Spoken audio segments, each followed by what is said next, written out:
for a banking institution? Visit with Equity Bank of Hoxie, Grinnell, and Quinter, Kansas. The Equity Bank is heavily invested in local business and activities, contributing in many ways back to their community. Their employees are involved with many organizations and area events. Plus, a lot of experience comes with that staff. You'll find valuable local assistance when you bank at the Equity Bank of Hoxie, Grinnell, Quinter, and other locations in Western Kansas. The Equity Bank, member FDIC.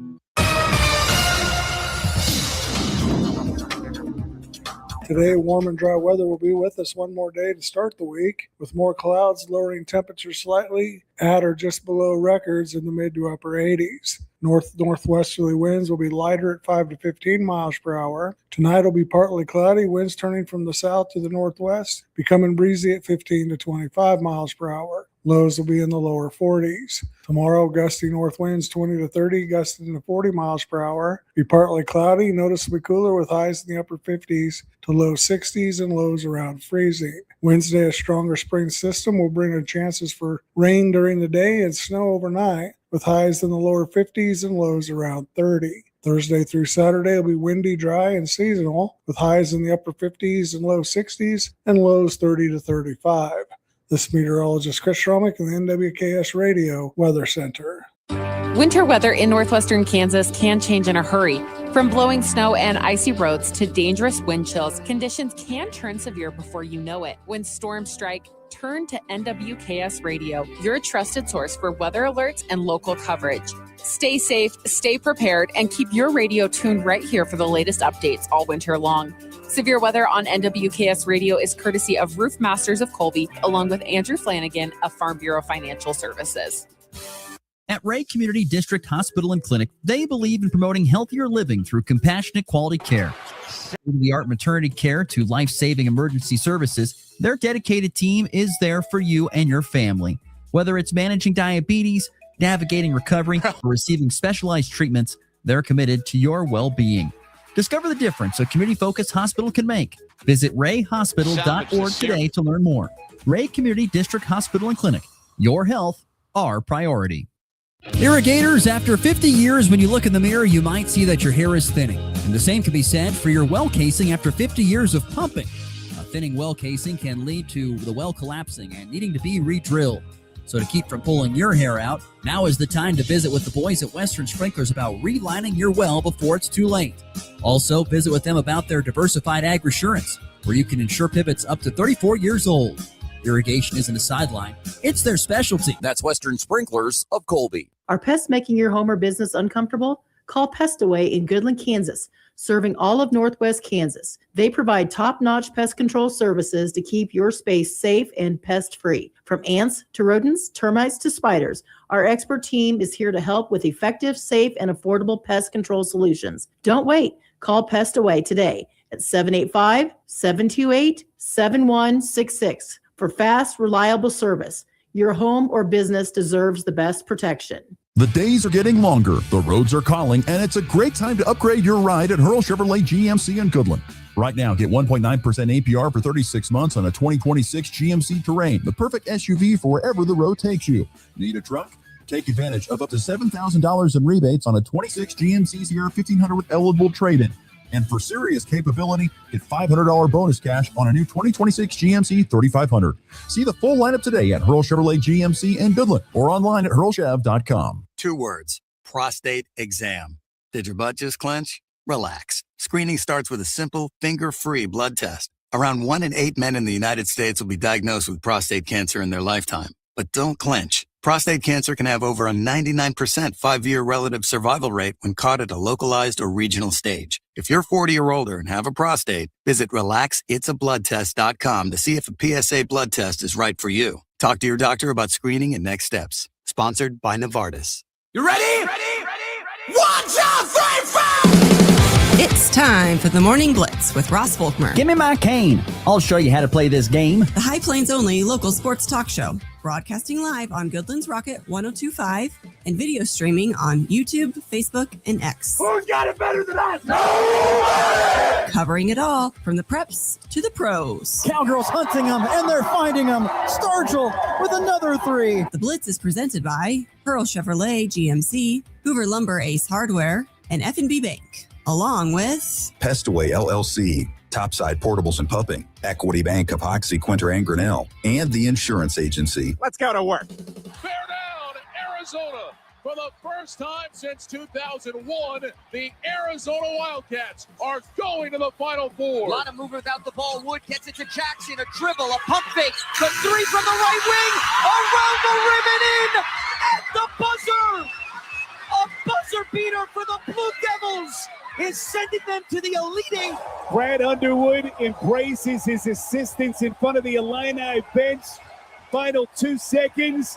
As the party has begun, the Fighting Illini have punched their ticket to Indianapolis. Driven into left center field, sending Decker back. Does it have enough? It does! A grand slam! And UConn got a steal. Caravan for Mullins. Long three. He got it! Oh, he got it! He hit it! He hit the long three-pointer from the logo.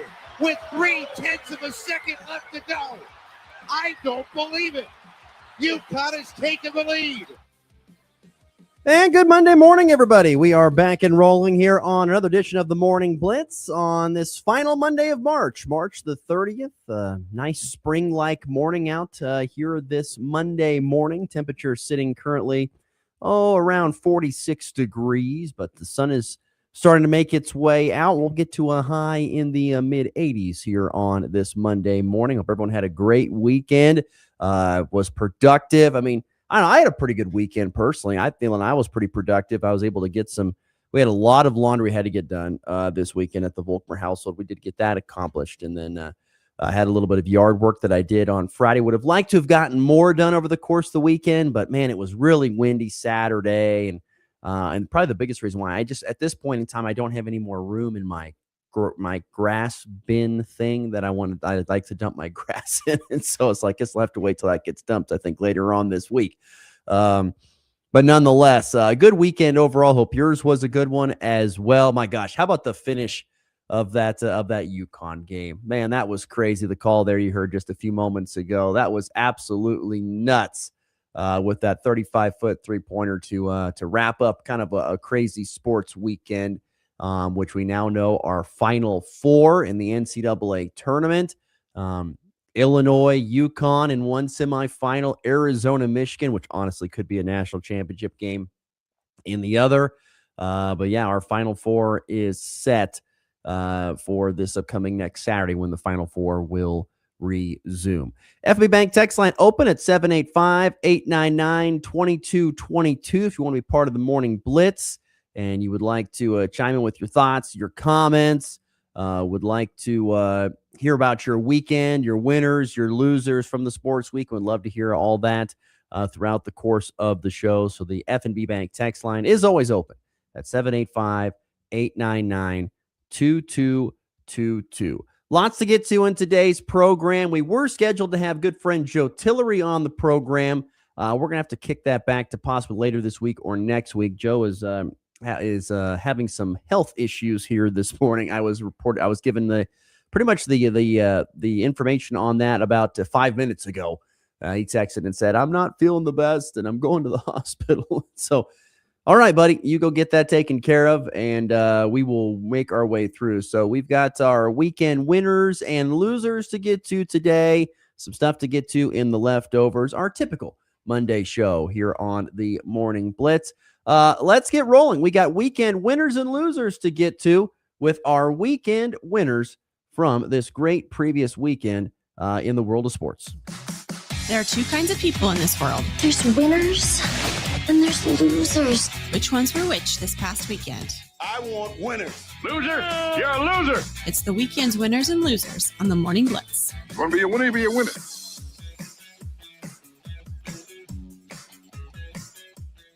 All right, we get rolling here on a Monday morning with our weekend winners. We will get losers in segment number 2. We will also get to a couple of thoughts and questions from the FB Bank text line that have already rolled in here this morning. Winners, not as much winners as I do on the loser side from this previous weekend, but Going to start with my first winner of the weekend. A shout, we've I don't want to say called out. That's not the right word, but these guys have been a part of the losers of the weekend for the previous couple of weekends due to the fact they just struggled to find the win column and given up an abundance of runs. But Colby Community College baseball, a winner of the weekend this weekend. Mentioned on Friday's show that the Trojans were able to get their first Jayhawk Conference win and wins with a sweep of Barton there in Colby on Thursday, where they won in a couple of shootouts, 18-17 and 15-12. Then they were able to win their first series of the Jayhawk Conference series of the season as they were able to defeat Barton 6-5 and then lost in game number 4. Couldn't quite get the sweep done, 12-8. The 6-5 game looks more like a baseball score, but it's not a score that we've typically seen from Colby this year. The Trojans with a huge, big top of the third where they scored 4 runs, highlighted by their star player, Turner Zadunich, with a 2 RBI single, and then he was able to steal his way to second, and then they were able to kind of get on the run to come in to score as well there in the third, or a couple more runs to come in to score there in the third as well. So Jake Brooks had an RBI, Zadunich had 2 more, and then they kind of did an old Canadian steal to get to another run. They got 4 runs there in the top of the third inning, and then they were able to hold on despite giving up 4 runs over the final 3 frames. 6-5, the final, they get it done. Great performance out of the bullpen from I think it's Schrader, 4 1/3 gave up 4 runs on 6 hits with 4 strikeouts, a couple walks. He got the win, but a good performance from him to come in relief of Anthony DeBlois. And so they were able to, whereas Colby, get their first series victory in the Jayhawk Conference with a game 3 victory over Barton, and then they lost in game number 4 to Barton. They were shut down. The bats went cold. They were struck out 13 times in game 4 as they lose 12-8. But hey, the Trojans get their first conference win first conference series win, I should say, of the season. They are now 10-20 overall and 3-13 in league play. A lot of work to do on that front, but nonetheless, to finally kind of get that monkey off their back after being swept by Hutchinson and Butler and Cloud, which I don't know where all those teams stack up. I guess it's free information. I'll look that up. I don't know where exactly all these teams stack up when you look at the baseball standings. And I'll pull that up here real quickly. I don't know if those were the top 3 teams. I mean, Hutch and Cloud are at the top. Butler's one of the top 4. So, you've played 3 out of the top 4 teams in the Jayhawk Conference standings at this point in time. Hutch is 11-1. Cloud is 14-2. And Butler's 11-5. Seward's the only other team up there that Colby hasn't played yet. They're 9-3. But Barton was going into this weekend. They were 7-5. So they were kind of in the middle of the pack. You're able to get a win there. So shout out to Colby Community College baseball winners of the weekend as they're able to find a way to pick up 3 W's to just 1 loss and win that first conference game of the season. Trojans, by the way, try to carry that momentum into today. They have a single 9-inning game there at Young Memorial Field. They host McCook Community College at 3:00 Central Time. Then they will go to Seward County this coming Thursday for their next series of the season. So shout out Colby Community College baseball, our first winners of the weekend. Second winner of the weekend, a great story. There was I didn't put this in my losers, but a big loser of the weekend was Tiger Woods early in the weekend, where there was he was drinking and driving and rolled another car. I mean, it's not good for Tiger. He's not in a very good spot. But it was a great story for the world of golf on Sunday when Kansas's own Gary Woodland won the Houston Open this weekend in dominant fashion. He won, did Gary Woodland. And the story is and Gary hadn't won in over 6+ years since he'd won at the U.S. Open. It'd been over 6 years. And in those 6 years here, particularly over the last over 2 years, 30 months to be exact, it's been a rough go for Gary Woodland. The Kansas native, 2-sport star who played basketball and golf, and had some really good showings early in his career, has really struggled with some mental issues in the game, pretty much because of a lesion that he had on his brain. They found, he was having these issues with fearing for his life. majority. For a long time, he just felt like he was constantly going to die.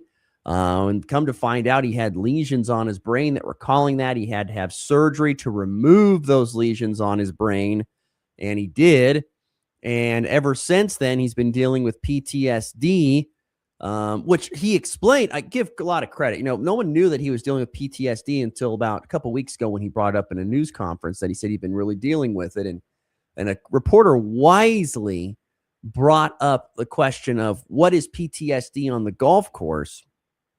And Gary did a great job of explaining it. It was fascinating to hear this part of the interview, but he said something along the lines of, particularly in that tournament this past weekend, on Friday, he says on the second day of the tournament, he says, I had a moment, I think it was hole number 11 and the crowd was really close behind me. And, I felt like someone was going to, I felt just like something was going to get me because the crowd was so close and in proximity to me. And luckily I've got my own security and the PGA security that allowed me to kind of get through that. He had a moment where he had to go cry it out for a little bit away from everything and then come back and finish.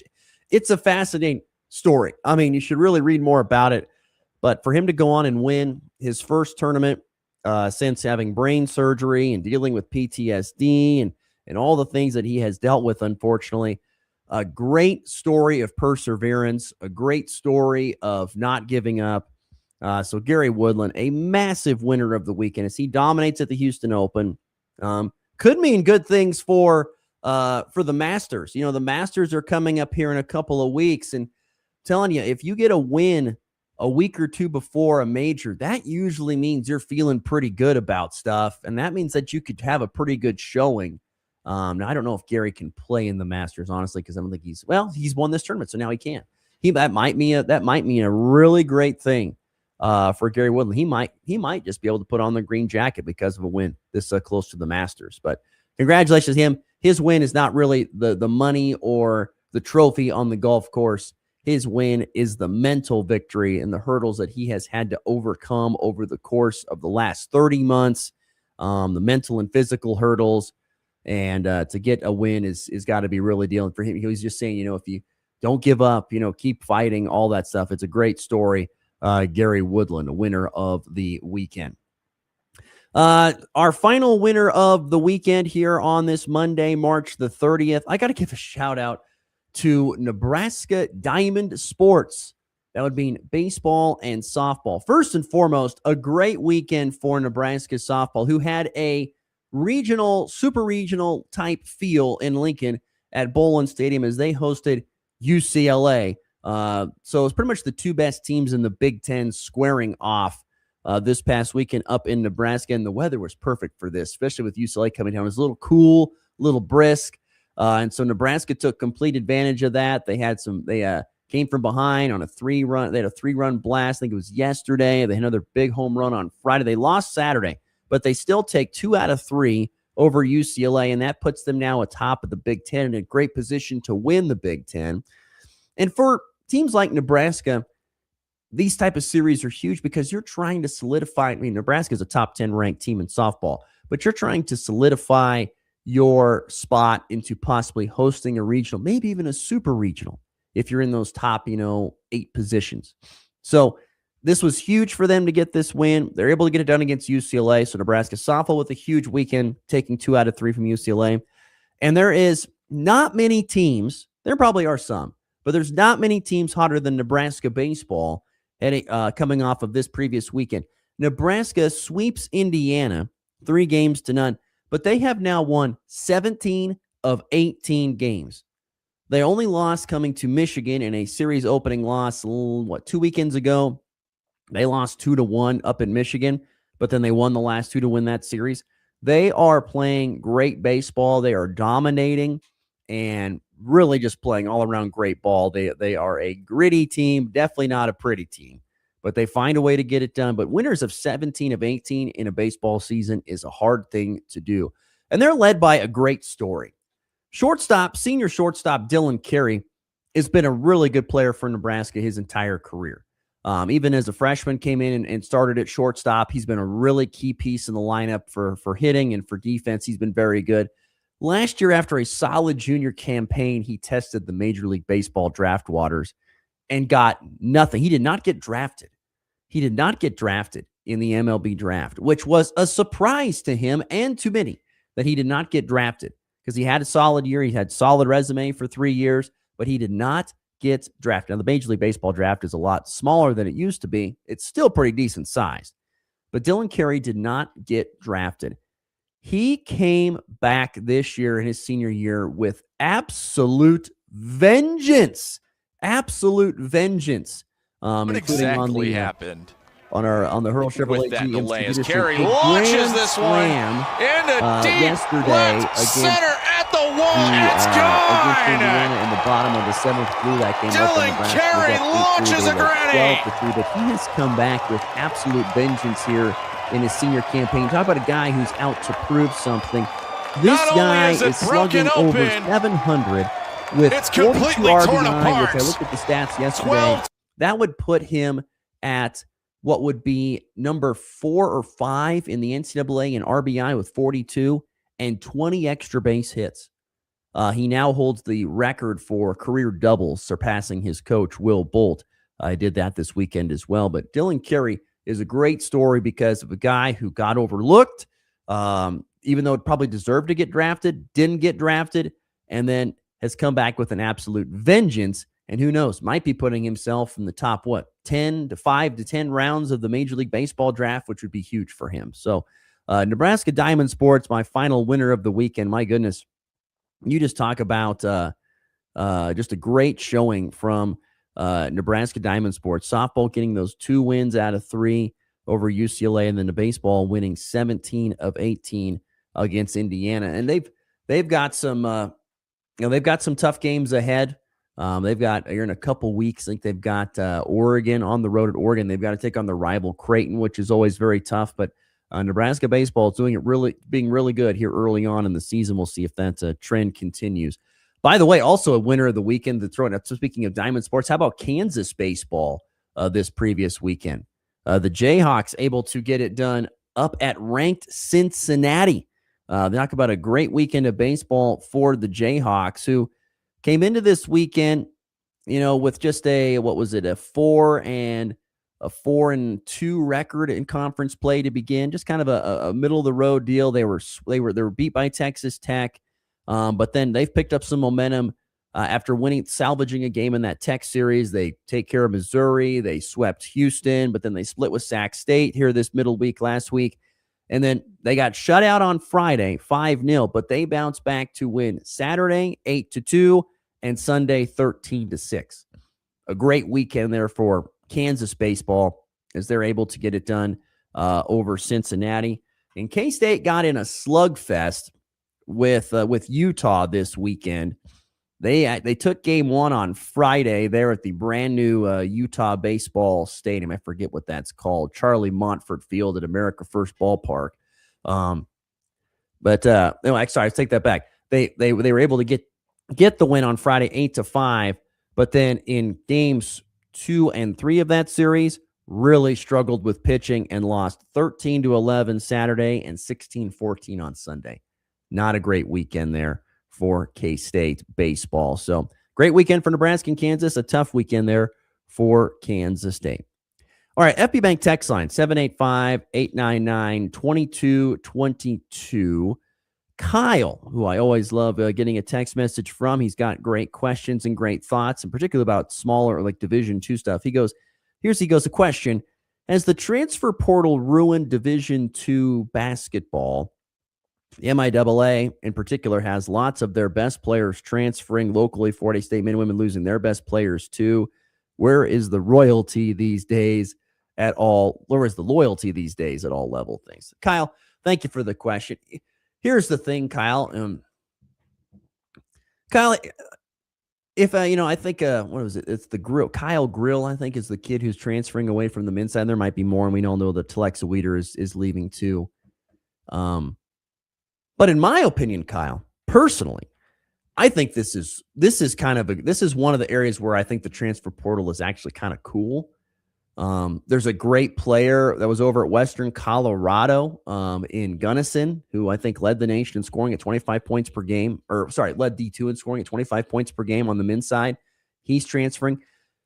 Yes, it stinks for the MIAA. It stinks for Division II basketball. But a majority of these players, not all, but a majority of them are people that were there for what? Probably 2 or 3 years, I'm guessing. And they're leaving maybe their junior or for maybe 1 or 2 extra years at most is what they're leaving to go try and play at a higher level. I think this is an okay part of the transfer portal. Division II is a great level. There's nothing wrong with it. But if you're a really good player there and you've got that taste like, God, I want to know what I can do at the higher up levels, this is where one area where I don't mind the transfer portal. I used to love the grad transfer rule. I thought that was great. You completed your degree. You could then go anywhere you wanted to without any hindrance. There were some great players that took advantage of that. I think personally, it's kind of cool. I want to see these players that, no offense, when they were in high school, got overlooked. They were not considered good enough for Division I programs. They have gone to Division II, and they have bettered themselves enough to the point to where they may get some looks at the Division I level. And I think that's actually kind of cool, personally. I think it's kind of cool. And guess what? Division II is going to go out, I know it's a lot harder for Division II because they got to go out and they got to pull. They got to go find more players, and they usually have to dig deeper. They got to go find the players that got overlooked and bring those guys, and that's a lot more work than just going to your ESPN top 500 players and trying to go out and recruit. It's more difficult than that. You got to go to more high school games and watch high school film and not go to these AAU whatever games and watch them. It's tougher. It's harder. But at the same time, I think it's kind of cool that players that got overlooked that might have had the skill talent to go and play at a big-time D1 program but got overlooked because, they didn't play big-time high school basketball or something along those lines. I think it's kind of cool. I kind of like that. Now, I'm a little bit more on your side, Kyle. If the player just comes and is there for a year and then leaves after that, I'm a little bit more on your side. If they're there for 2 or 3 years at a spot and then move on, I'm okay with that. I really am. I am okay with that. Because 2 or 3 years anymore, Kyle, and then hitting the portal is actually pretty darn good because you can watch a lot of major college basketball and see players that have gone 4 different places in 5 years or 5 places in 5 years. It's ridiculous. So if you've got a player that's there for 2 or 3 years and then they're going to go try something different for their final year of eligibility or 2, I'm okay with that. So I don't know. I think it's kind of cool because I think if you're really, the guy from Western Colorado was at Fort Hays State, then Western Colorado, now let's go D1. Yeah, I mean, like I said, once again, who knows what happened at Fort Hays State? Why he didn't get a shot or whatever, he didn't get there, he didn't want, went to Western and then got the playing time he needed and then put up the numbers he wanted to try and go D1. Everyone has the goal of if you're a great competitor, you want to go to the best. You want to play against the best. You want to be in the best division. You want to do all that stuff. And if you have the means and with all to be able to go and improve your stock at a lower level and move your way up, I'm okay with that. Rob wants to know, will Telex Sweeter have 1 more year of eligibility or more? I think she only has 1, Rob. I think she's only got 1. I think I could be wrong. She might have 2, but I think she's only got 1. So I could be wrong on that, but I think it's only 1 year for Telexa Weeder. So thank you, Kyle, for that question. I get the point. You want to see great. I agree with you. You want to see your players stick there and come in, develop, and graduate all in the same place. You want to see that. That's awesome. That's just not college athletics nowadays, unfortunately. It's just not. So hopefully you get them for 2 or 3 years. They get to go on and they get to try and prove themselves at the next level, which I'm actually becoming more okay with. All right, 7:31 Mountain, 8:31 Central Time. We got to get to break. We come back. We'll get to losers of the weekend. No guest today. We're scheduled to have Joe Tillery. He is having some health. He's under the weather today, so we will just move on without him. But we'll get to weekend losers coming up next on a Monday edition of the Morning Blitz. The days are getting longer, the roads are calling, and it's a great time to upgrade your ride at Hurl Chevrolet GMC in Goodland. Right now, get 1.9% APR for 36 months on a 2026 GMC Terrain, the perfect SUV for wherever the road takes you. Need a truck? Take advantage of up to $7,000 in rebates on a 26 GMC Sierra 1500 with eligible trade-in. And for serious capability, get $500 bonus cash on a new 2026 GMC 3500. See the full lineup today at Hurl Chevrolet GMC in Goodland or online at hurlchev.com. You can feel it in the air. Longer days, greener lawns, and plenty of projects waiting around the house. Good thing Hoover Lumber Ace Hardware in Goodland has you covered. Freshen up your home with Benjamin Moore paint, tackle the yard with powerful Ego battery tools, and give your lawn the boost it needs with Stage 1 Ultimate Fertilizer. Thinking about cooking outside? Check out their great selection of grills, griddles, smokers, and outdoor living essentials. And remember, if you need it, Hoover Lumber Ace Hardware probably has it. They even have milk. Hoover Lumber Ace Hardware in Goodland and Colby, your place for just about everything. It's time for a check of the markets with the Anderson Trade Group on the Kansas Farm and Ranch Radio Network. On the overnights last night, corn traded lower 3/4 at 461. July corn down a cent at 472 1/4. September down 1.5 at 474 1/2. December corn down 2.5 at 487 1/2. Soybeans, the May contract traded higher 3 1/4 on the overnights at 1162 3/4. July soybeans up 3 1/4 at 1178 3/4. August beans up 2 3/4 at 1173 1/2. Kansas City wheat down 9 1/4 on the overnights. The May contract at 623 1/2. The July contract down 10 1/4 at 637 1/4. September down 10 cents at 651. December down 10 cents at 668 1/2. Chicago soft wheat down 6 cents at 599 1/2. July contract down 5 1/4 at 611 1/4. September down 5 3/4 at 623 1/4. December down 5 1/2 at 640 3/4. On the global markets this morning, the Dow up 376 at 45,800. The S&P up 55 at 6,467. Gold higher $114 an ounce at 4,606. Silver up $1.90 at $71.70. Crude oil up 57 cents at $100.21. If you have any questions about marketing grain or would like to talk about risk management options, give our Colorado office a call, 970-744-4484, our Overland Park office at 913-748-3000, or our Ulysses, Kansas office at 602-356-7800. The Anderson Trade Group, proud market partners with Kansas Farm and Ranch Radio. Find out more at andersongrain.com. The risk of loss through trading futures and or options is substantial, and each investor or trader must consider whether this is a suitable investment. Past performance, whether actual or indicated, is not indicative of future results. The Anderson Trade Group has no guarantee that the advice given will result in profitable trades. If you're buying or selling cattle, make your first stop livestockmarket.com. Bred cows, heifers, pairs, bulls and frozen genetics, even feeder calves. You'll find them all at livestockmarket.com. Livestock Market features private treaty sales, online auctions, and live production sale bidding. You'll also find horses, sheep, goats, and hay. Check out the free Livestock Market magazine wherever you pick up Tractor House and download the Livestock Market mobile app today. At Thrasher Foundation Repair, we promise you an experience so remarkable, you'll want to leave us a 5-star review. From wet basements to bowing walls, sinking concrete to nasty crawl spaces, whatever your home's facing, you can count on Thrasher to fix it right. With over 34,000 5-star reviews and 50 years as a local family-owned company, Thrasher is a name homeowners trust. Schedule your free home inspection today at gothrasher.com.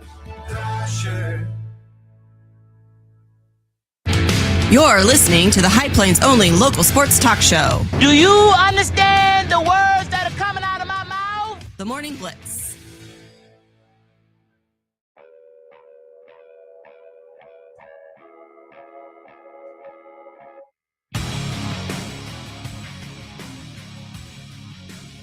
All right, 7:36 Mountain, 8:36 Central Time on a Monday.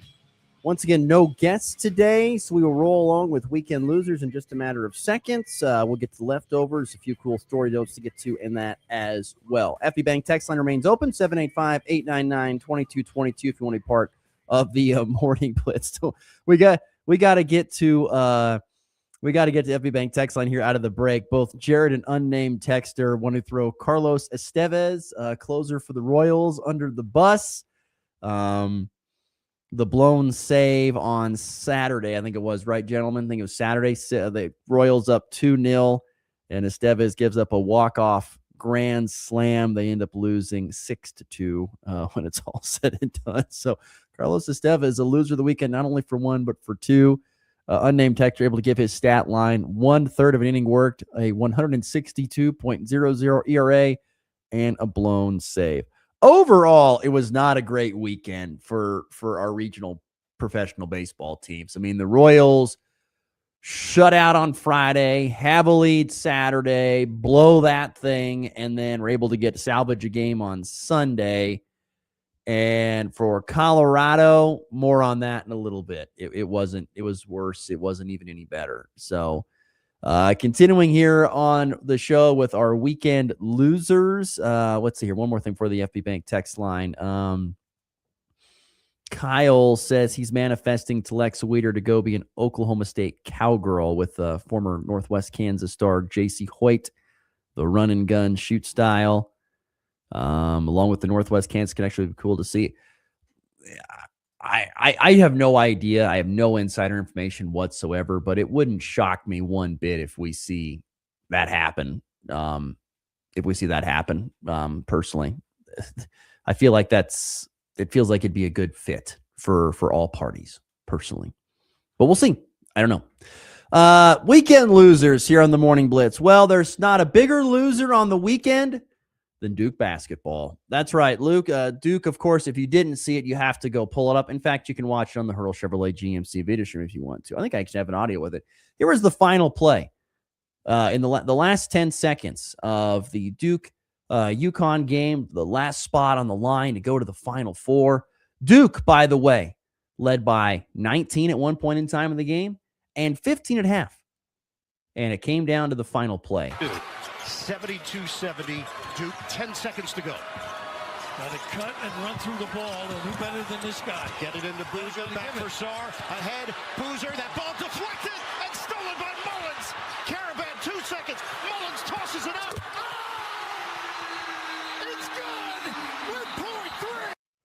And because of that, that was the end of the year for Duke. Braylon Mullins with a 35-footer with 0.3 seconds left. It goes through the netting, and Duke once again had the largest halftime lead by a number 1 seed, and to blow it, 15 points at halftime, led by 19 at one point in time, ends up losing there on that last second 35-foot three-pointer.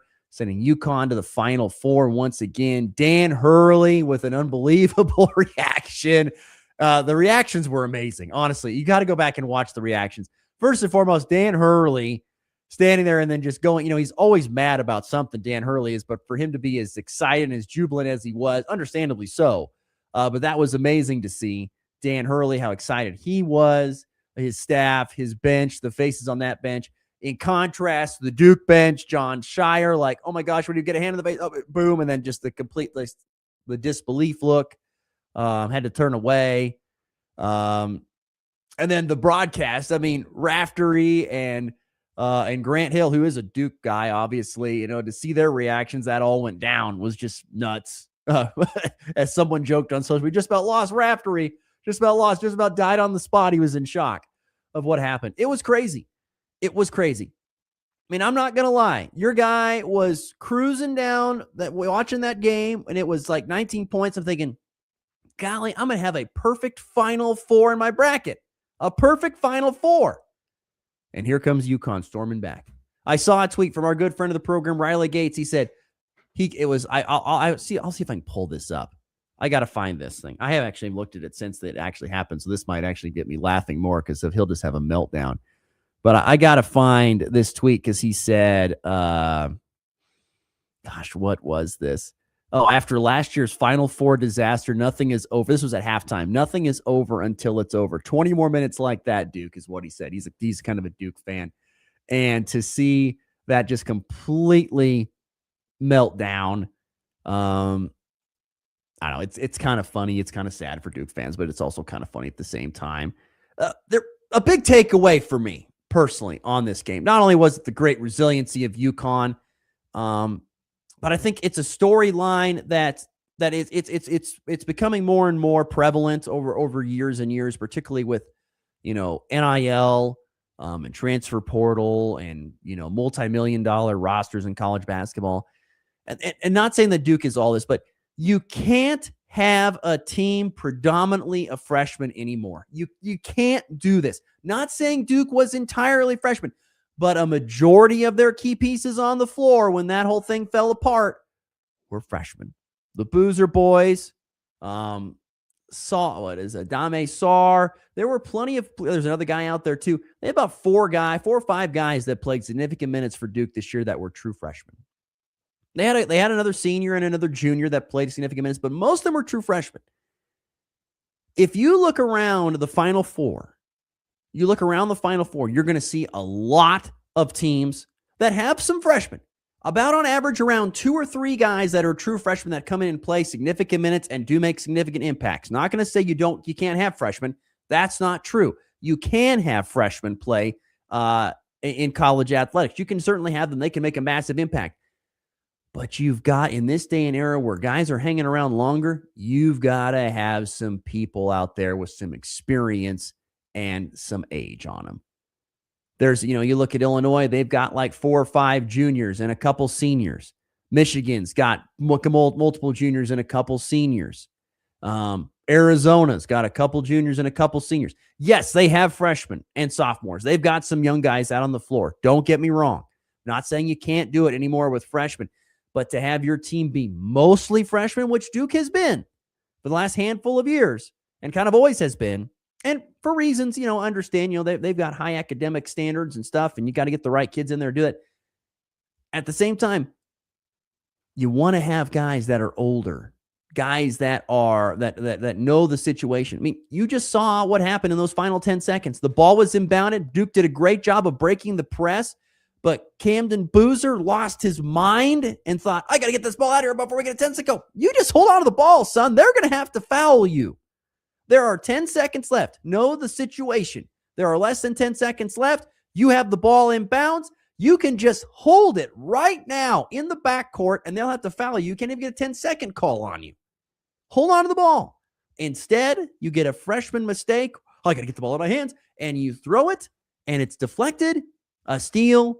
A transition deep 3, and your season's over. Just like that, in the blink of an eye. Old teams win the big games, and you're seeing teams that have a great mix of old and new, and you can't just have a bunch of kids and new. I'm not saying that's the biggest reason why Duke lost. I'm not. But I do believe when you look across the entire landscape of college athletics, you can throw football in this, anything. Guys are sticking around, and girls are sticking around longer because they're making better money in college than they may not be good enough to play pro or whatever. And so you're seeing these older guys stick around, and they know what to do in these situations. They know how to win close games. They've been there before. And so it's harder to win when you have a team that is made up of a majority of freshmen. That's hard. And so Duke basketball, first loser of the weekend. Gosh, and so close. Your boy was so close to a perfect Final Four. So close. But had a perfect Final Four. Still feel good about my national championship game. I got Arizona, Illinois playing for a national championship with Arizona winning it. So we'll see. More losers of the weekend here on this Monday morning show. How about SEC basketball, a loser of the weekend? So I was on the show when the bracket came out, and I was kind of like, why does the SEC get 10 teams in? Now, our good friend Sam Hadfield of 801 Bracketology was kind enough to say he thought that was the right move. He thought the SEC deserved the most teams in, despite not really having. Florida had a really good year. Everyone else was just kind of okay. Vanderbilt had a good year. And there were a few teams, but there were some others like, I don't know, they just beat up on each other. Had the most teams in the tournament, but did not have a single one back in the Final Four. And talking about the Elite Eight games, of the Sweet 16 games that the SEC played in, they lost 3 of those 4 games by double digits. It wasn't even close. Now, Texas, who was one of the last teams to get in, had probably one of the more competitive games of the SEC in the Sweet 16 when they pushed Purdue to the limit. But you had 10 teams in. You don't have a single one in the Final Four. I mean, the odds say you have the most teams, you probably have the best chance of making a deep postseason run. It did not happen. So SEC basketball taking a little bit of a hit to that ego. And the SEC has got to be really, really feeling bad because, in football, they used to win national championships every single year. The Big Ten has won the last 3. In basketball, they had or set a record for the most teams in the NCAA tournament. I think it was with 14 or something like that. This year they get 10. They still have the most, but they don't make the Final Four. Last year, of course, they did win the national championship. I get that. But slowly but surely, you're seeing the SEC ego take a bit of a hit because they're not getting the success that they are used to having across lots of different sports. It's kind of interesting. SEC basketball lose the weekend. Not saying that they had a bad tournament because they didn't. They had a lot of teams advance to the second weekend, but you should have because you had the most out of the entire tournament. But not to get one in the Final Four, that one hurts. That one stings a little bit, I'm sure, for SEC basketball, who considers itself, once again, the best conference in the entire nation. Let's see here. Anything from the FB Bank text line real quickly. Officer Jared saying, what an amazing win for UConn. It was amazing, Jared. It was absolutely nuts. I still can't believe what actually happened in that game. And my final loser of the weekend, National League West Baseball. It was not a good weekend for the NL West, people. It was bad. Yes, the Dodgers went 3-0, and by God, the Dodgers should win 120 games this year. They're loaded. They've got everything you could ever want. If they can stay healthy, they can do that. But as a division, even with that 3-0 start for the Dodgers, the National League West went a combined 4-11. That means on opening weekend, there was just one other win from one other team in the National League West. It was the Padres. They got one of those wins. But Arizona, Colorado, and San Francisco went a combined 0 for 9 on opening weekend. Starting with the Rockies, tough weekend for them because I don't think they were bad by any means. In Miami taking on the Marlins, the problem is they didn't get it done. The pitching was really good. Pitching was pretty darn good. Minus, of course, the Waka, the Victor Vodnik getting lit up in that game yesterday. I mean, the Rockies were up 3-0. Miami came back. A guy got on base in the bottom of the ninth for Miami, and they had a double play ball where it was a line drive to the first baseman, made the catch, stepped on first, 2 gone. Well, a guy gets on base, standing at second base, the tying run, and a guy hits a walk-off homer for the Marlins in improbable fashion to get the sweep over the Rockies. Pitching was pretty darn good, minus that relief appearance from Victor Vodnik. Offense, though, quite poor for the Rockies. Quite poor. They are hitting, as a team, after the first weekend, right at the Mendoza line, 200. So, not that it's a shocker. I'm not going to sit here and say it's a shocker, but a tough weekend there for the Rockies. They start 0-3, but hey, they're not the only teams tied for dead last in their division. Arizona, my Diamondbacks, had leads against the Dodgers, but lost. San Francisco and new head coach Tony Vitello go 0 for 3 in there. 0-9. The NL West 4-11. 4-11 on opening weekend, and the Dodgers went 3-0. Who knows? This is usually a very competitive, very good division. It did not look like it in the first weekend of the season.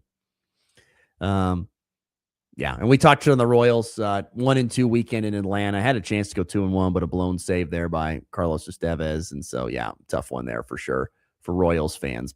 And I saw a lot of. And Royals fans, I mean, were you able to watch any of the games? Because, boy, there were a lot of people mad about how they couldn't watch the games. I saw a lot of posts about that, how they couldn't find a way to watch the Royals play this weekend. Maybe I'm wrong on that. You'll have to let me know. But, yeah, there you go. Losers of the weekend. Joining the SEC basketball and Duke basketball would be the National League West. Whew, it was bad. You throw Tiger Woods in there, too, as well, on a loser of the weekend. Tiger Woods, another DUI, and rolled another vehicle. I mean, when I saw that news come out that he had rolled a vehicle, and I think it was on Friday, wasn't it? He had rolled, he got really badly injured in rolling a vehicle in California. Now he rolled another vehicle here while he was driving. It's been a tough go for Tiger. Been a very tough go for Tiger. It's been quite a fall from grace for Tiger Woods, for sure. You could throw him in the loser of the weekend as well. All right, let's get to our final break. When we return, we will have some leftovers to get to here on the Morning Blitz and wrap up a Monday show. You're listening to The Blitz. From drive-through banking to mobile deposit, we make it easy to get things done on your schedule. Banking should fit your life, not the other way around. This is Jessica Von Lintel at F&B Bank. Banking made simple. In a small town, your banker should know more than just your account number. They should know your name. At F&B Bank, we believe in real conversations, friendly faces, and decisions made right here at home. I'm Paige Sneathen, Vice President at FNB Bank, and we're proud to serve your family like our own. Member FDIC. Looking for insurance that actually puts you first? At the insurance agency in downtown Goodland, we're independent, which means we work for you. Whether it's auto, home, crop, or business, we shop top carriers to get you the best coverage at the best price. No pushy sales, just honest advice from people who live right here in your community. Give us a call today at 785-899-5011 or stop by 1020 Main in Goodland and let's get you covered. The Insurance Agency. Insurance the way it should be. The days are getting longer, the roads are calling, and it's a great time to upgrade your ride at Hurl Chevrolet GMC in Goodland. Right now, get 1.9% APR for 36 months on a 2026 GMC Terrain, the perfect SUV for wherever the road takes you. Need a truck? Take advantage of up to $7,000 in rebates on a 26 GMC Sierra 1500 with eligible trade-in. And for serious capability, get $500 bonus cash on a new 2026 GMC 3500. See the full lineup today at Hurl Chevrolet GMC in Goodland or online at hurlchev.com. When you gotta go, but there's nowhere to go, who you gonna call? Topside Portables and Pumping, that's who. Weddings, job sites, farm parties, they've got clean, reliable porta potties that don't stink, literally. And if your septic tank smells worse than last year's chili cook-off, they'll pump it out fast. No mess, no fuss. Family owned, Heartland values, always ready. Call 785-728-8089. That's 728-8089. Topside Portables and Pumping. When duty calls, they answer. This is Danny Zwaggart with the Schooler Company. Since your crops are the most essential part of the global supply chain, let us help be your strategic marketing partner. Whether it's an extra truck at harvest, marketing your on-farm storage, or asking us about our unique risk management solutions, we have the tools to help you navigate these ever-changing markets. We are partners in helping your operation run as smooth as possible, and our local merchandisers are deeply knowledgeable about supply and demand and the current market movements. So give Schooler a call today at 785-890-3639. Kansas City Royals baseball is back on AM 790 KXXX. Follow every pitch, every home run, and every thrilling moment of the season right here. Salvi drills it. No doubt about it. It's a home run. From opening day to the final out, we bring you all the action from the boys in blue, live and local on AM 790 KXXX. Kansas City Royals baseball on AM 790 KXXX is brought to you by Colby Glass, F&B Bank, The Bottle Gallery, Hoover Lumber Ace Hardware, Farmers and Merchants Bank, and Logan County Health Services. Boy, howdy, are we in the big travel season. Have peace of mind that trained and certified crews from S&M Towing, Recovery and Repair stand by round the clock, ready to help you. The Tri-State area rely on these teams from Goodland, Burlington, Colby, and Oakley. When troubles arise, get roadside assistance, towing, and recovery anytime, any size. Call 785-899-5423, 899-5423. Want to be part of the Morning Blitz? Sometime I'll give you a piece of my mind, like right now. Send your thoughts to the FNB Bank text line at 785-899-2222.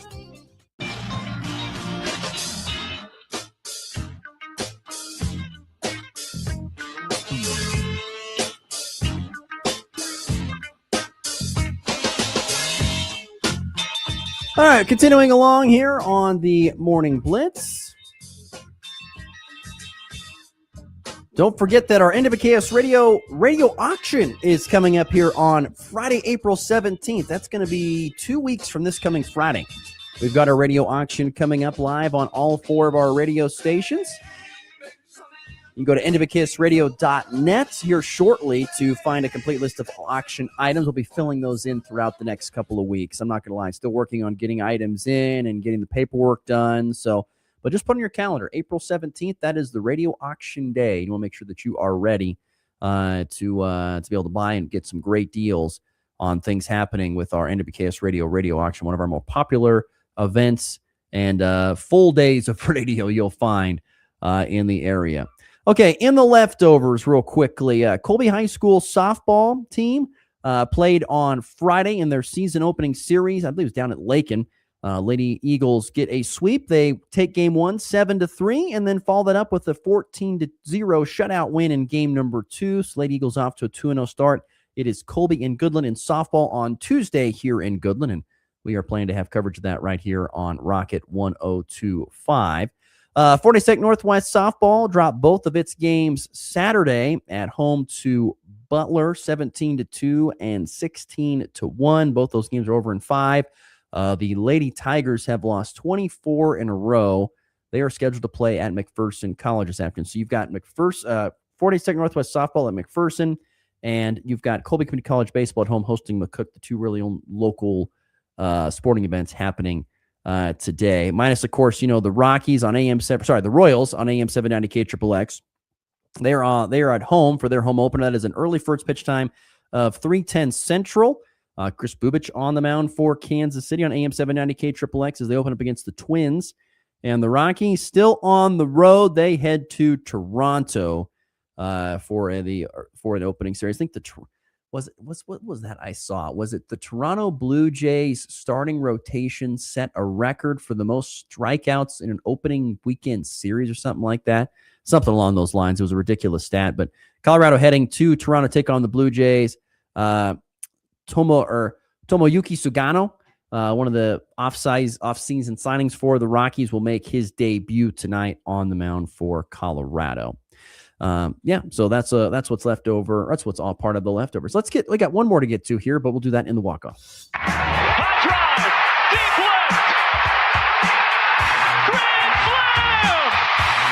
And back lifts his ball high and deep to right. How about a walk-off Brady? Thomas to the 10. Denver's going on to New England. They win it on the first play of overtime. Mahomes flings it. It's there. Hardman. Jackpot. Kansas City. In the walk-off, want to give this past weekend, a little bit of a shout-out here. It was state powerlifting. State powerlifting took place here this previous weekend. Shout out to Goodland Cowboy Gavin Price. At 198 pounds, he was your state champion.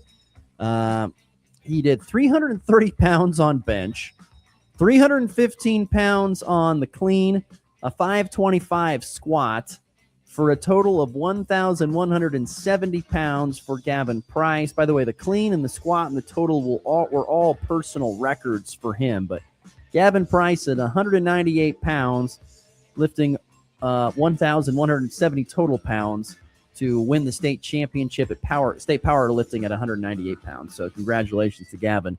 That is an impressive feat, young man.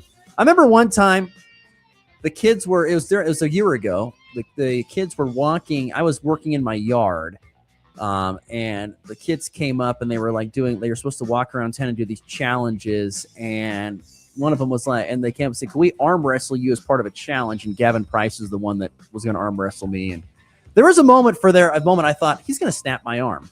It's going to be one of those videos where it's going to snap, and then it's going to be embarrassing. Luckily, that did not happen, but I absolutely got beaten by Gavin Price, and with good reason. I can't lift 330 pounds on bench. It's way too much for me. All right, that does it for the program today. Thanks to all you listening. Thanks for chiming in on the F&B Bank text line. Appreciate your contributions throughout the show. All the way, Jared. By the way, Jared H. did respond. He said, yes, I was able to watch the Rose on both MLB TV and Fox. Good to hear. Good to hear, Jared. All right. Have a great Monday. We're back tomorrow on a Tuesday. Hope you'll join us. It's been the Blitz.